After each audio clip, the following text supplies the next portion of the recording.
नमस्ते। भारत सरकार की लीडिंग पीएसयू जो कि इंश्योरेंस सेक्टर में काम करती है, जिसका नाम है दी new India assurance company limited. इस पीएसयू ने हाल ही के दिनों में एक वैकेंसी नोटिफिकेशन रिलीज किया है, जो कि रिक्रूटमेंट के रिलेटेड है और जो कि हर एक बीएमएस के स्टूडेंट को पता रहना जरूरी है। ये वैकेंसी नोटिफिकेशन आपको दी new India assurance company limited के वेबसाइट पे मिल जाएगा। आपको वहाँ पे detail advertisement for recruitment of 550 AO post, वहाँ पे आपको जाके क्लिक करना है और उसमें आपको इस प्रकार से वैकेंसी नोटिफिकेशन की पीडीएफ मिल जाएगी।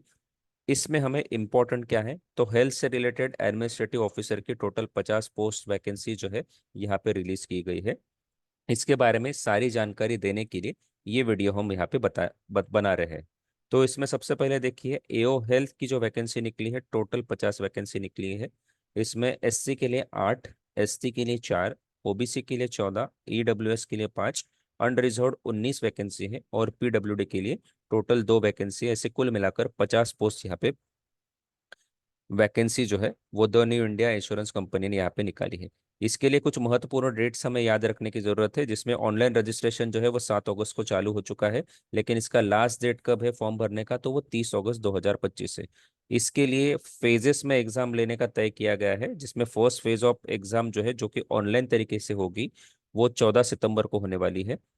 फेज 2 की एग्जाम जो है वो भी ऑनलाइन एग्जामिनेशन ही होने वाली है, जो कि 29 अक्टूबर को होने वाली है।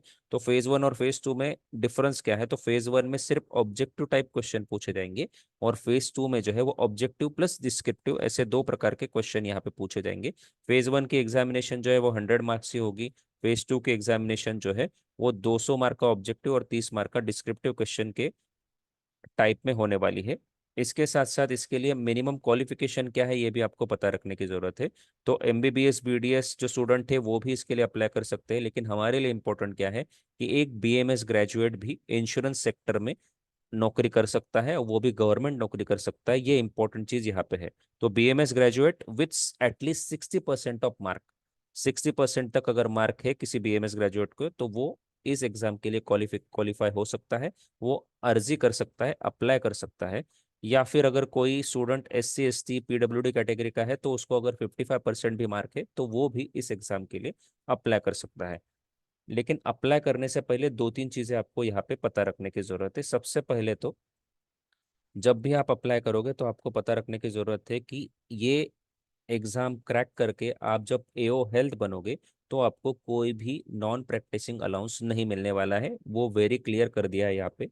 इसके साथ साथ आपकी पोस्टिंग कहाँ पे भी हो सकती है भारत में, और जहाँ पे भी आपकी पोस्टिंग होगी वहाँ पे आपको मिनिमम 5 साल तक पोस्टिंग करनी है। और स्पेसिफिकली एओ हेल्थ की जगह पे अगर आपकी पोस्टिंग होती है, तो वहाँ पे आपको 10 साल तक भी आपको आपकी सेवा देनी पड़ सकती है। इसके साथ साथ जब भी आप गवर्नमेंट में जॉब करते हो, तो प्रोबेशन पीरियड एक इम्पॉर्टेंट होता है। तो इस पोस्ट के लिए 1 साल का प्रोबेशन पीरियड बताया गया है, जो कि आगे जाके 2 साल तक एक्सटेंड हो सकता है। लेकिन इस प्रोबेशन पीरियड के अंतर्गत आपकी एक एग्जाम ली जाएगी, जो कि एग्जाम जो है वो insurance institute of India conduct करेगी। वो एग्जाम आपको पास होना जरूरी है। अगर आप पास नहीं होते हैं तो आप डिस्क्वालीफाई भी हो सकते हैं। ये कंडीशन यहाँ पे महत्वपूर्ण है। इसके साथ से आप इसके साथ साथ आपको एक गारंटी बॉन्ड भी भर के देना होता है कि आप मिनिमम 4 साल तक कंपनी में इस पीएसयू में आपकी सेवा देंगे। अगर आप ऐसा नहीं करते हो तो आपको 1 साल की ग्रॉस सैलरी आपको देनी पड़ सकती है। इसके बारे में यहाँ पे बताया गया है। इसके साथ साथ महत्वपूर्ण चीज चीज जो होती है जॉब में, वो होती है सैलरी। तो इस पोस्ट के लिए सैलरी कितनी होने वाली है, तो इस पोस्ट के लिए आपको 90,000 पर मंथ, अगर मेट्रो सिटी में आपको पोस्टिंग मिलती है तो मिनिमम 90,000 पर मंथ आपको ग्रॉस सैलरी मिलने वाली है।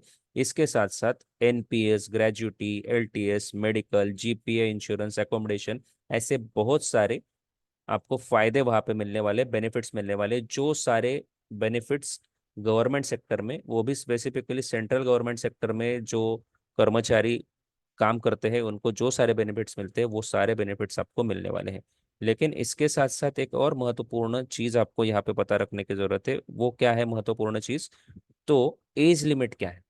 एज लिमिट जो है मिनिमम 21 साल और मैक्सिमम 30 साल की एज लिमिट इस एग्जाम को देने के लिए बताई गई है। तो 30 साल एज ऑन 1/8/2025, मतलब 1 अगस्त तक अगर आप 30 साल के हो जाते हो, तो तब आप इस एग्जाम के लिए क्वालिफाइड हो सकते हो। 21 से लेके 30 साल के उम्र तक की एज लिमिट यहाँ पे बताई गई है। रिलैक्सेशन जो है वो SC ST कैटेगरी को दिया गया है। SC ST के लिए 5 साल का रिलैक्सेशन है, और OBC के लिए 3 साल का रिलैक्सेशन है, और इसके साथ साथ PWD के लिए 10 साल का रिलैक्सेशन यहाँ पे बताया गया है। अभी सिलेक्शन प्रोसेस कैसे होने वाली है, तो यहाँ पे 3 फेजेस में एग्जाम होने वाला है। सबसे पहले फेज में आपको ऑब्जेक्टिव टाइप क्वेश्चन पूछे जाएंगे 100 मार्क्स के। फेज 2 में ऑब्जेक्टिव 200 मार्क का और डिस्क्रिप्टिव 30 मार्क का पूछा जाएगा। और फेज 3 में जो है आपका इंटरव्यू लिया जाएगा, और आपका सिलेक्शन सिलेक्शन जो है वो 75-25 वेटेज के अनुसार होगा। मतलब थ्योरी में आपने जो ऑब्जेक्टिव क्वेश्चन सॉल्व किए हैं उसके लिए 75% का वेटेज रखा है, और इंटरव्यू के लिए 25% का वेटेज रखा है। ये सारी बातें आपको यहाँ पे पता रखने की जरूरत है अप्लाई करने से पहले। अभी इसमें जब आप प्रीलिम देंगे तो इस प्रीलिम में आपको क्वेश्चन किस प्रकार के पूछे जाएंगे। तो 100 मार्क का जो फेज 1 एग्जामिनेशन होने वाला है, इसमें आपको इंग्लिश लैंग्वेज के ऊपर 30 क्वेश्चन, रीजनिंग एबिलिटी के ऊपर 35 क्वेश्चन, और क्वांटिटेटिव एप्टीट्यूड के ऊपर 35 क्वेश्चन, ऐसे कुल मिलाकर 100 क्वेश्चन पूछे जाएंगे, जिसको आपको 60 मिनट में सॉल्व करना है। अभी फेज 2 जो है वो मेन एग्जामिनेशन है। इसमें आपको रीजनिंग टेस्ट जो रहेगी वो 40 मार्क की रहेगी। इंग्लिश लैंग्वेज की टेस्ट जो रहेगी वो भी 40 मार्क की रहेगी। जनरल अवेयरनेस के लिए की टेस्ट जो रहेगी वो 40 मार्क की। क्वांटिटेटिव एप्टीट्यूड 40 मार्क के लिए। और जिस स्ट्रीम में आप स्पेशलिटी है, जैसे कि हेल्थ स्ट्रीम में आपकी स्पेशलिटी है, तो उसके ऊपर आपको 40 मार्क के क्वेश्चन पूछे जाएंगे। टोटल 200 मार्क के क्वेश्चन जो है वो मेंस एग्जाम में ऑब्जेक्टिव टाइप रहेंगे, और 30 मार्क का क्वेश्चन जो है वो डिस्क्रिप्टिव टाइप रहेगा। उसमें लेटर राइटिंग के लिए 10 मार्क और ऐसे के लिए 20 मार्क रहेगा। ये सारी चीजें आपको एग्जाम की प्रिपरेशन करने के लिए महत्वपूर्ण रहेगी।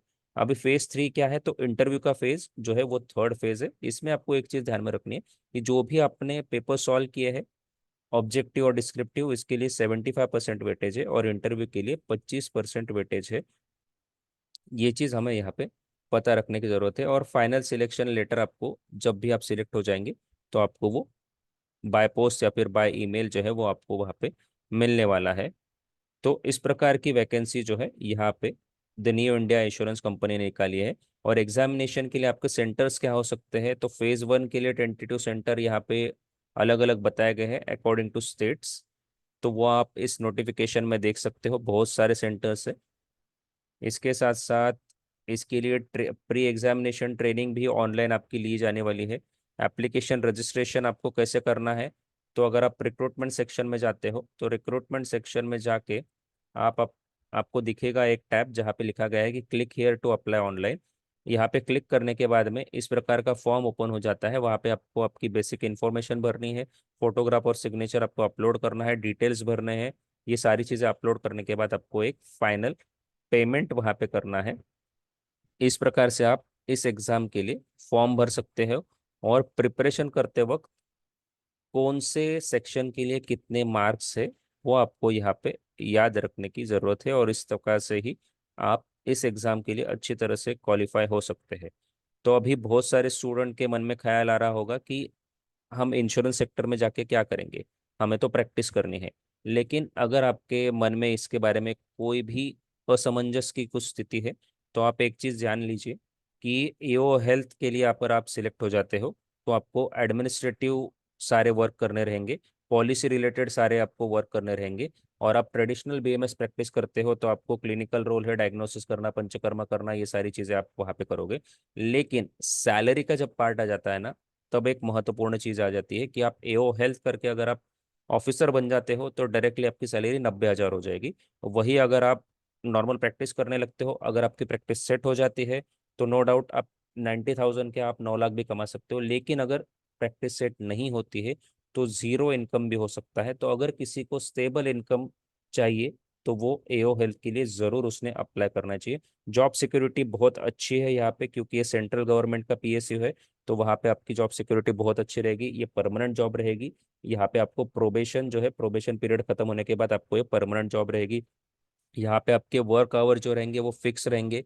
जिस प्रकार के गवर्नमेंट ऑफिसेस के टाइमिंग्स रहते हैं, वैसे इसके टाइमिंग्स रहेंगे। ग्रोथ अपॉर्चुनिटी भी यहाँ पे बहुत अच्छी है, यहाँ पे आपको प्रमोशंस मिलेंगे। नो डाउट अगर आप प्रैक्टिस करते हो, तो यहाँ पे भी ग्रोथ जो है वो बहुत ज़्यादा हो सकती है। लेकिन अगर अच्छी तरह से क्लिनिक नहीं चलता है, तो वहाँ पे ग्रोथ अपॉर्चुनिटी बहुत कम हो जाती है। यहाँ पे आप आयुर्वेद का नॉलेज जो है वो इंश्योरेंस सेक्टर के लिए यूज करने की एक बेस्ट अपॉर्चुनिटी इस जॉब में आपको दी गई है। स्ट्रेस लेवल यहाँ पे बहुत कम रहेगा। नो डाउट प्रैक्टिस में भी कम रहता है जब आपके पास पेशेंट का फ्लो होता है, लेकिन पेशेंट का फ्लो जब नहीं होता है तो स्ट्रेस लेवल बहुत हाई होता है। इसलिए ये जॉब जिस किसी को परमानेंट जॉब में इंटरेस्ट है, स्टेबल जॉब में इंटरेस्ट है, उसके लिए ये जॉब जो है वो परफेक्ट है। फाइनेंशियल स्टेबिलिटी के लिए भी ये जॉब परफेक्ट है। और लॉन्ग टर्म अगर आप इसके प्रोस्पेक्ट देखोगे तो आपको ये जॉब में अगर आप सिलेक्ट हो जाते हो तो आपको पेंशन, ग्रेजुटी, इस प्रकार से सारी चीज़ों का बेनिफिट जो है वो ये जॉब आपको देगी। तो इस प्रकार से ये महत्वपूर्ण जॉब के बारे में ये वीडियो हमने बनाया है।